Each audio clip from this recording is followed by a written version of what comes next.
Waking up Jehovah's Witnesses shouldn't be hard, right? We tell ourselves that if we just show them the proof that woke us up, proof that we believe is undeniable evidence, they'll see the truth. Yet, if you do that, you're more likely to encounter a judicial committee rather than a sympathetic ear. That's because Jehovah's Witness indoctrination places multiple obstacles to prevent anyone's mind from waking up. But, if we know those obstacles, we may find our way around them.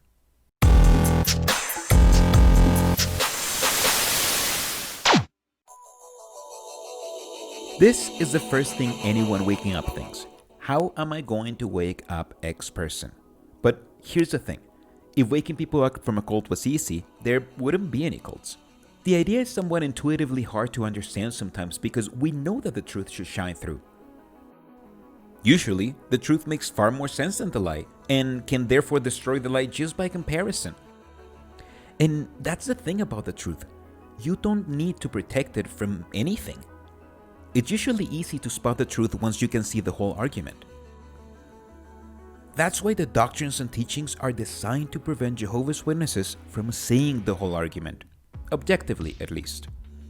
Let's examine what I believe to be the three main techniques Jehovah's Witnesses use to shield their believers from examining the argument: logical fallacies, conspiracy theories, and the illusion of truth.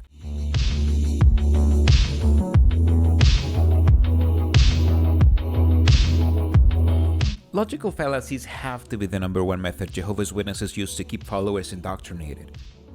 They work amazingly, both as explanations and as thought-stopping techniques made to prevent followers from taking an objective look at their beliefs.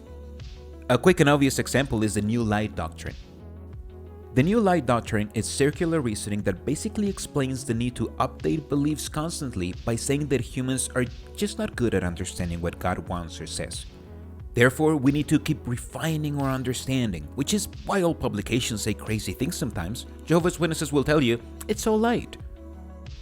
Now remember, circular reasoning is where your reasoning begins to your conclusion, sort of like saying you know that the Bible is inspired by God because it says it's inspired by God. New Light basically says that, since the change is new, it must be better because it's new. That means that you shouldn't even bother reading literature over 20 years old or so, because if new is better, then old is worse. And why would you look at worse when you can have better? This is somewhat smart because it makes your religions impervious against its own mistakes, making an excuse of why an organization that claims to be led by God keeps making mistakes over and over again. Plus, it keeps believers from thinking on whether teachings are right or wrong, and instead changes the perception to new light and old light. But the biggest logical fallacies definitely come into play when it's time to protect Jehovah's Witnesses from former members who, like us, figured out they were being misled. Now, I'm not even going to attempt to do the impossible task of listing all of the logical fallacies they use against apostates. I thought with the idea of narrowing logical fallacies to maybe one speaker or maybe one convention, but after realizing just how many logical fallacies are on there already, I decided to just focus on one talk given by one speaker at a recent convention. So, let's see how many logical fallacies David Splink can fit in one talk about apostates. I'll show you an argument a Jehovah's Witness could have, and then I'll show you Splink's logical fallacy to get around that argument and prevent his followers from seeing the full picture. Let's start with a simple one.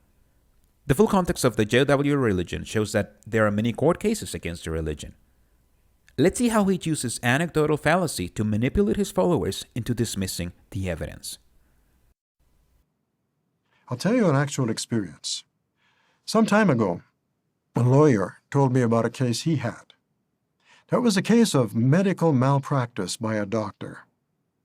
There was a jury, and at trial, the doctor was clearly shown to be in the wrong, but the jury didn't give the patient a penny.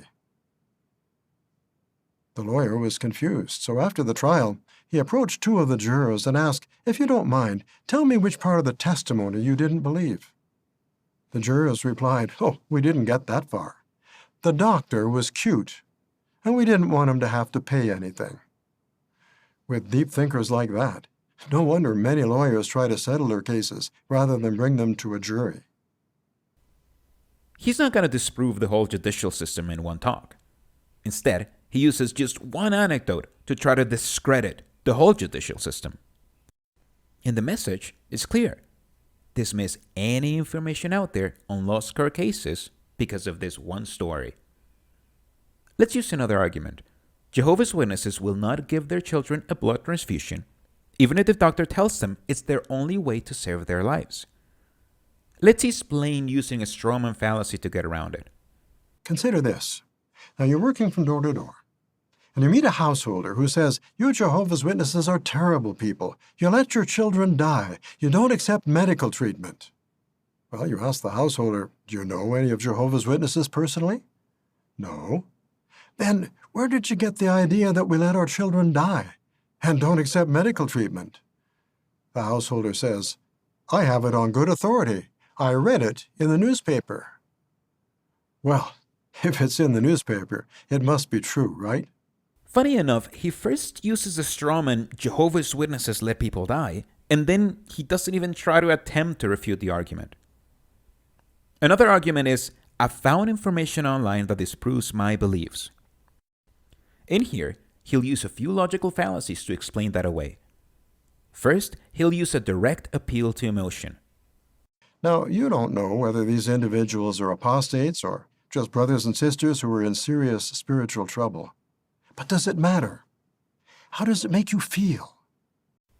The message? If something makes you feel bad, there's no need to see if it's the truth or not. Just turn away.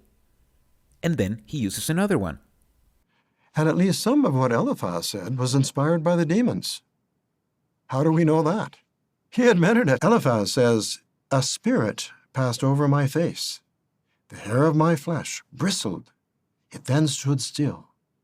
But I did not recognize its appearance." Let's stop there for a second. I did not recognize its appearance. So he didn't know whom he was talking to, just like someone in a discussion forum may not know whom he is talking to. This one is subtle, but effective. Even if it's just for a second, he's clearly implying, if you don't know who you're talking to, you may be talking to a demon. Now, before checking the final example, let's just go through a quick round of logical fallacies. You might say something like this. I can imagine that this is very upsetting for you. And you certainly do need to know what you're getting into. I have a suggestion. We have nothing to hide. When you're at the meetings, listen carefully to what the brothers are saying. Wouldn't you feel awful if negative comments you made were responsible for someone leaving the truth?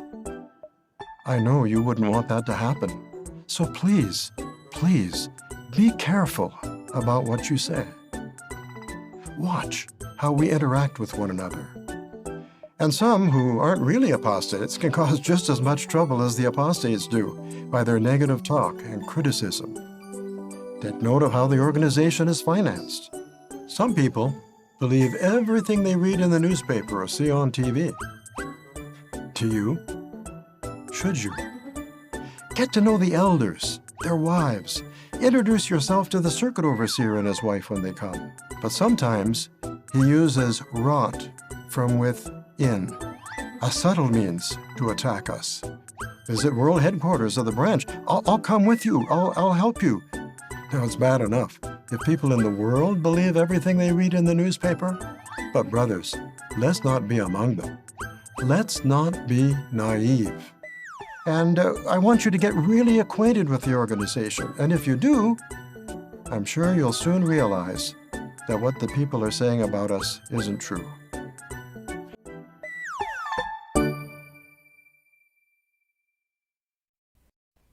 Seriously, that's all in the one talk. But let's go to our final argument. People who have left my religion are giving me reasons to leave it too. Let's see which logical fallacy he uses to counter that. Now, someone might say, I need to get involved in that forum so I can help those people. They shouldn't be together. Even if they aren't apostates, they're not good for one another. Staying in that forum to help someone is like holding his hand while he drinks poison and then having some yourself so he doesn't have to drink alone. By using an insult, he aims to invalidate anything that anyone who has left their religion could possibly say. It doesn't matter if it's the truth or not. it's poison. But it doesn't end there, because where does the term poison came from? Is it from the Bible? Is it from God? No. First, let's talk about apostasy, and we'll call it spiritual poison. So when he says, Now think of it this way. You have a bottle on your shelf that's marked poison. Do you need to open it up, take a swig, to see if it really is poison? Believe what the label says. who's the one with the Sharpie over the label? And just like that, you not only prevent 8 million followers from doing objective research, you also tell them that logical fallacies are okay, as long as it is to shield themselves from having to explain an argument.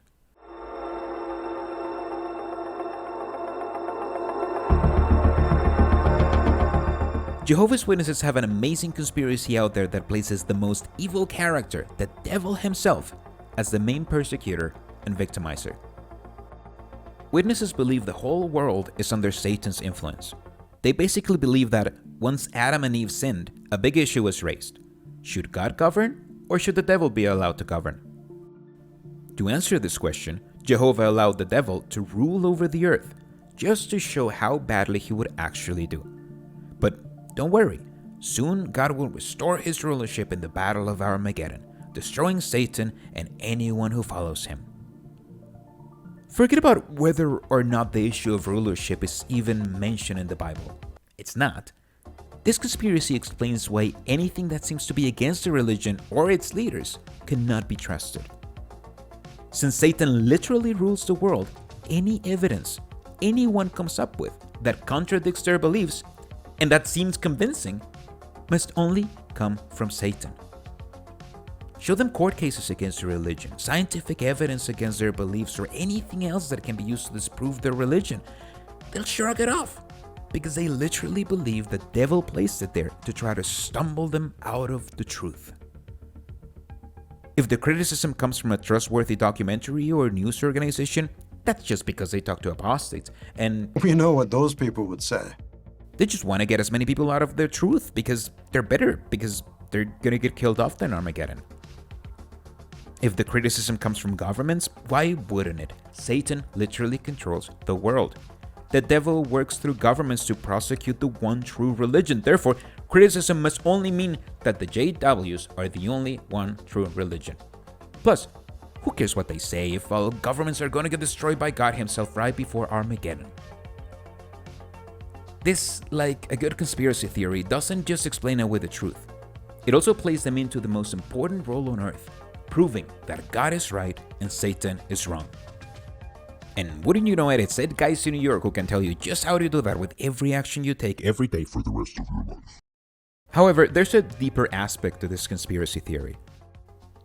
Notice how Splain explains it on the sock. The apostates have nothing to offer us, brothers. All they have to offer is hate.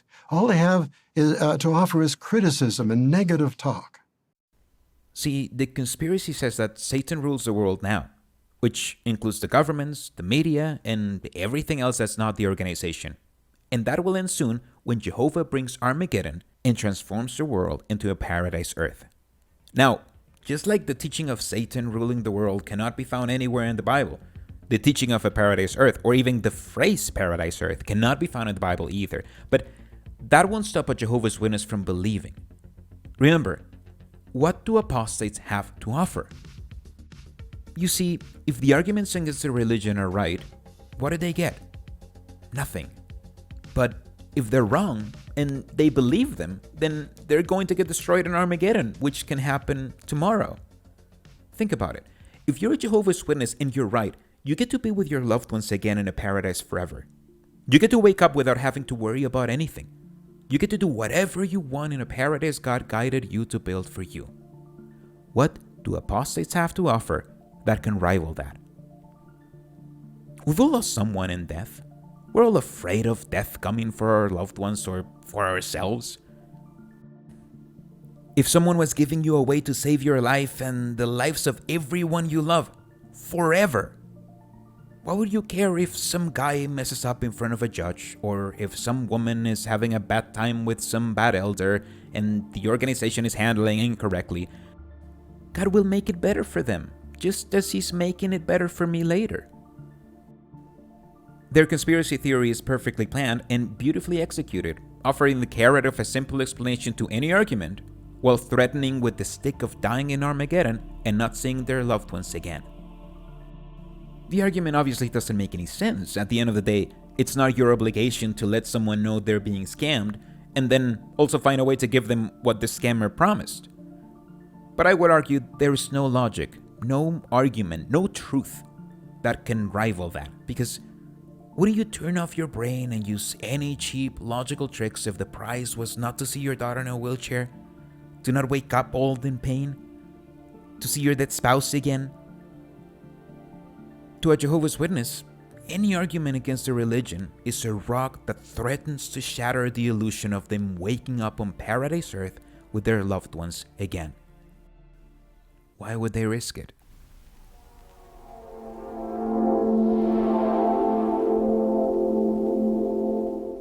I once read somewhere that the biggest enemy of knowledge isn't ignorance, it's the illusion of knowledge. No one would have discovered the speed of light or microbes or other planets if everyone had just assumed that someone already wrote a book about it, and it's just a matter of finding the book instead of making the discovery. And as a Jehovah's Witness, the illusion of knowledge is perfected to the point that it's always there, in the background, completely invisible to believers. You see, if you actually found something about the doctrine that doesn't seem to make sense, you just haven't read the right publication, watched the right video, or read the right Bible verse. It's not that there's no explanation, it's that you aren't spiritual enough to do enough research. Don't you do your weekly Bible reading? Why not making it a topic for your next personal study session? But thing is, with 2 meetings, field ministry, Bible studies, volunteering taking a huge part of your week, plus the added responsibilities that come from being a pioneer or being an elder, there's not really a lot of time left for anything else. Not if you still want to go to work, eat, and sleep, that is. And you read the daily scripture most days and go to preach, so that has to count for something, right? The result is that, although personal study and weekly Bible reading are technically a part of being a Jehovah's Witness, most Jehovah's Witnesses, especially those with a job and extra responsibilities, will quietly rush through the weekly Bible reading if they have a part on it, and not really do a lot of personal study. And as they encounter 1 or 2 things that don't seem to make sense to them, they tell themselves that they will look into it in their personal study, only to remember that they don't always have time for that and feel guilty about it. So, what happens when someone hits them with a hard question? Instead of analyzing the topic, they may see that it's a hard question to answer. But they believe there must be a video or article on jw.org if you just had the time to go find it. And all they do is perpetuate the cycle, telling the other person that the information is there if they just go look for it. Why don't you make it a part of your own personal study?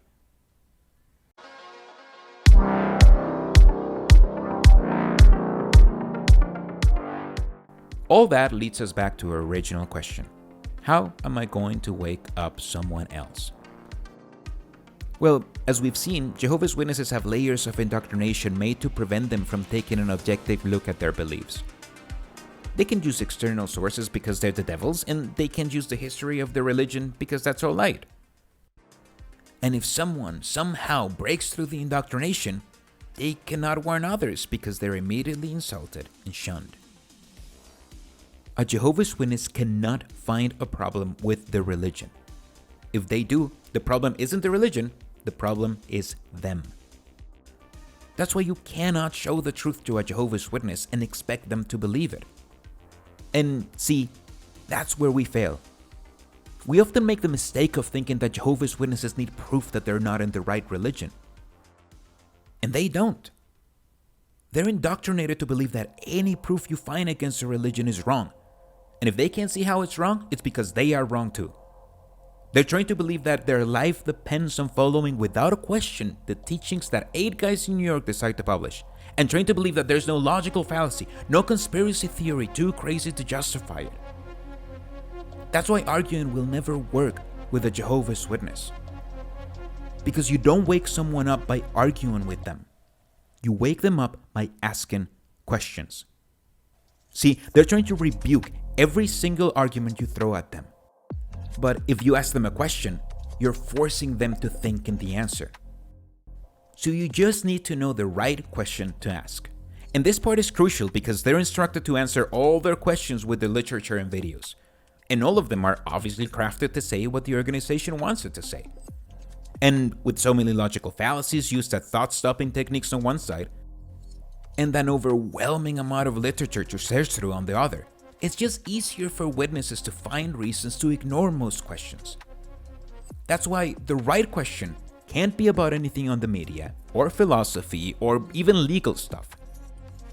If you want to avoid Jehovah's Witnesses from shooting the messenger instead of looking at the messenger has to be the Bible. And if we really want to overcome the illusion of knowledge, it has to be a question that they cannot resist answering. Not something like obscure Jerusalem dates or what Russell may or may not have taught. It has to be a simple, thought-provoking, Bible-based question. And I think I found it. I found a simple, Bible-based question that is directly connected to the religion and its leaders.